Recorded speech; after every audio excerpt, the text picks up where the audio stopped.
കൂവലിന് ശക്തി പോരാ.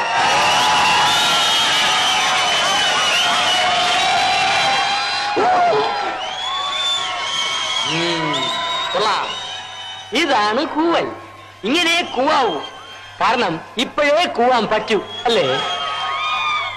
പുസ്തകപ്പുഴുക്കളെ പോലെ പഠിച്ച് ഡിഗ്രിയും താങ്ങി റോഡിലോട്ട് ഇറങ്ങിയാൽ ആനയാവാം കുതിരയാവാം എന്നൊന്നും വിചാരിക്കണ്ട. നിങ്ങളൊന്നും ഒരു കുണ്ടുപോകാൻ പോണില്ല.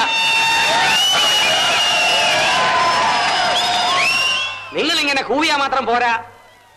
ക്ലാസുകൾ കട്ട് ചെയ്ത് സിനിമയ്ക്ക് പോകണം. എന്നും കള്ളു കുടിക്കണം. ഈ കോളേജ് കോമ്പൗണ്ടിലെ മരത്തണലുകളിലൂടെ നടന്നൽപ്പം പ്രേമിക്കണം. ജീവിതത്തിലാകെ മിച്ചമുണ്ടാകുന്നത് ഈ ഓർമ്മകൾ മാത്രമാണ് വിദ്യാർത്ഥി സുഹൃത്തുക്കളെ.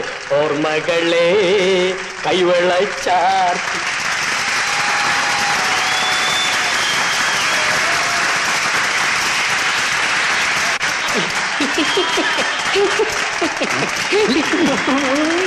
നിങ്ങളുടെ പ്രിൻസിപ്പൽ അച്ഛനെ പോലെ ക്ലോക്കിലെ സമയം നോക്കി ജീവിക്കാനുള്ളതല്ല ജീവിതം.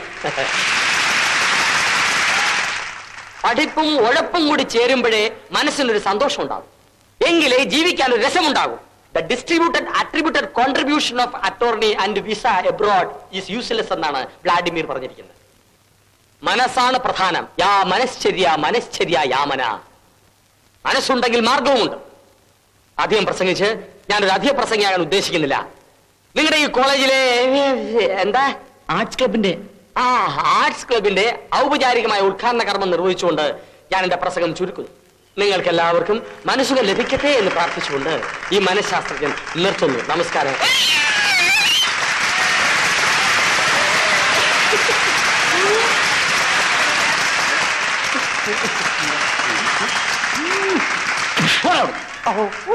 എന്റെ ഭാര്യ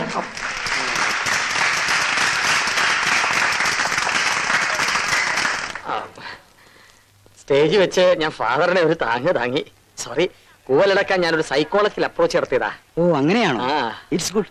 പിന്നെ മിസ്റ്റർ ഗോൺസാൽവോസ്, നന്ദഗോപാലൻ സാർ ഒരുക്കിയ ഗാനമേളയുണ്ട്, സ്വല്പം കേട്ടിട്ട് പോകാം. സോറി ഫാദർ, എനിക്ക് സമയമില്ല. അത്യാവശ്യമായിട്ട് ഊളം പറയില്ല. അവിടെ വലിയ ഉദ്ഘാടനമാണോ? അല്ല, കുറച്ച് റെസ്റ്റ് എടുക്കണം.